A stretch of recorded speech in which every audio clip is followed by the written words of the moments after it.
What's up guys? Welcome to Los Angeles. Ngayon ay mag-unbox kami ng bago namin cellphone na nabili.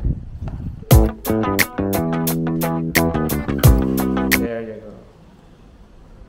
Next time na yung review unboxing muna kami. Game! Ikaw, mauna ka na mag-unbox kasi yun sa akin last week pa ito na. Kunyari na ako mag-unbox siya bago mag-unbox. I-unbox mo na yan. Hi guys, and welcome back to Los Angeles. Thank you for supporting our channel and watching our videos. It really means a lot to us.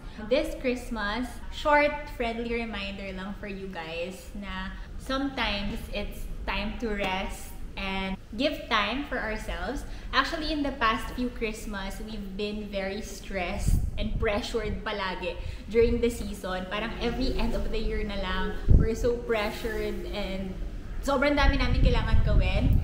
So this year, we tried to do something new and really prioritized resting and getting ready for the next challenges ng 2025. So, yeah, that's just my mini speech. Paparapol ka ba ng iPhone? So, just a little backstory din. Ang gusto ko talagang phone was the Desert Titanium. And gusto rin ni Alvin was the color black. But it's sold out and mahirap na siyang hanapin. So, we both got white.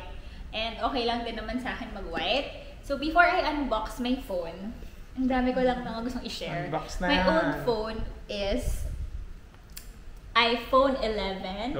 Lumang iPhone 11 pa to ni Alvin. So the last time I bought a phone, I wasn't an Apple user yet.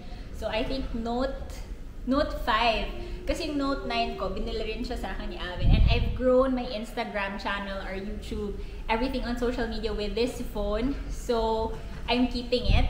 I have DJI, meron din kaming camera. So okay lang naman. And papakita ko lang din sa inyo guys yung charger ko. Ayan, kawawa na, naka-electric tape na kayo. Parang kawawa mo na, bumili ka na. Naka-electric tape yung loob niya guys, ganito na yung itsura niya. Ayan. Pang bili na talaga ng bago. I was supposed to buy iPhone 13, pero sabi ko parang konti lang yung difference niya. And then iPhone 14 I almost bought dahil sa Naging 16 video. Dahil sa video, ano yun, basta yung stabilizer niya. Nagkaroon siya ng stabilizer. So, sabi ko I will buy iPhone 14 Pro, pero parang it didn't feel like the right time. So, nagantay ako, iPhone 15, hindi ko rin siya masyadong feel. So, iPhone 16 finally came and sabi ko, this is it. And After 5 years, bumili na siya ng bagong cellphone.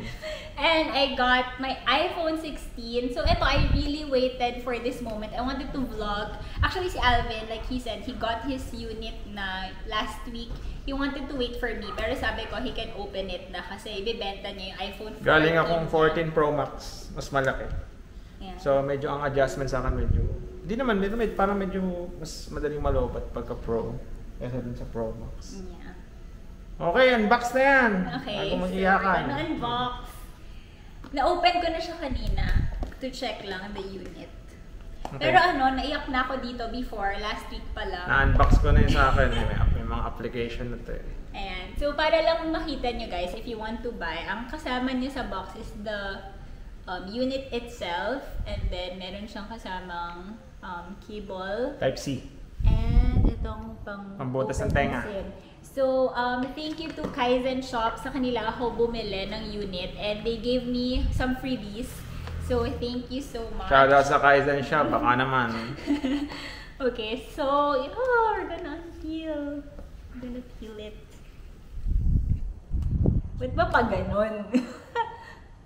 Yun, no? Tapos, Open mo kung nag-hello. okay, open na natin. Nag-hello ba? Kinakabahan ako.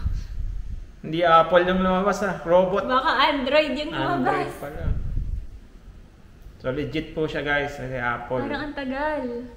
Hindi ko na talaga yata pag walang bukas. Ala. Ang tagal. Nag-hello na ba? Yeah. Ayun na. Ayan, ibang language na siya guys. Hindi naman siya. Ayun na. Setup na. English. So, isa-set up na natin siya later. Pero, Kailangan ng mga sign-in. Connect sa Wi-Fi. sige. So, Yan. Actually, kinakabahan ako from kanina hanggang ngayon. Pinick up ko to sa Glorieta. So, hindi ko pa siya in-on dahil nga inaantay yung video na to. So, later i-on natin siya. So, maybe yung mga features, papakita namin with Alvin's iPhone. Kasi ito, na-explore na talaga namin. Kaya rin niya in-unbox na yung sa kanya. By the way, ang binili naming unit is iPhone 16 Pro 256 gig. So, same kami yung storage. Yeah. So, ang iPhone 16 Pro pala, it's 6.3-inch display siya. Ayan. So, meron siyang triple camera, yung main camera niya. So, triple camera siya. Meron siyang wide, ultra-wide, and telephoto camera. And then, meron din siyang selfie cam na 12 megapixel. Then, may camera button sa right side. And then, yung silent button niya, long press na para mag-silent. Hindi na yung pinupul pataas tsaka baba. Ayan. So, iba na siya. So, yun yung maganda sa iPhone 16. That's why rin ako napabili. Kasi talaga gagamitin namin yung phone for photos and videos. So, especially for travel, medyo but though we still bring our DJI and camera, medyo syempre pagka meron kang gusto i-capture agad, you're in the train or gusto mong isang bunot na lang yung phone. Yung setup yung phone. Sa'yo to eh. Oo. Ayan, so kunyari, ayan, naka-lock siya. Kunyari, i-lock natin yung phone.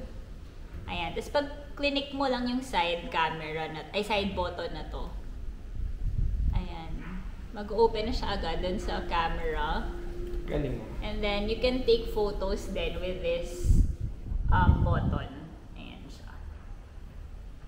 And, meron pa siyang feature na pwede mong burahin yung mga i-edit mo siya. Though, pwede naman siya gawin sa ibang apps. Sige, next time na natin pakita yung mga ibang na meron siya dito. Specs. Alright! Okay, sige. Yun lang guys. We're gonna set up the phone. And balitaan namin kayo. We'll post a mini review update once na explore na namin yung lahat ng features. And what we like or pag may nahanap kaming things that we don't like also sa iPhone 16 Pro. Bye guys! Thank you. See you next time. Ano to? Default? Medium? Large? Default na lang. Kahit ano, bahala ako dyan. Bahala ako dyan. Setup na siya, oh.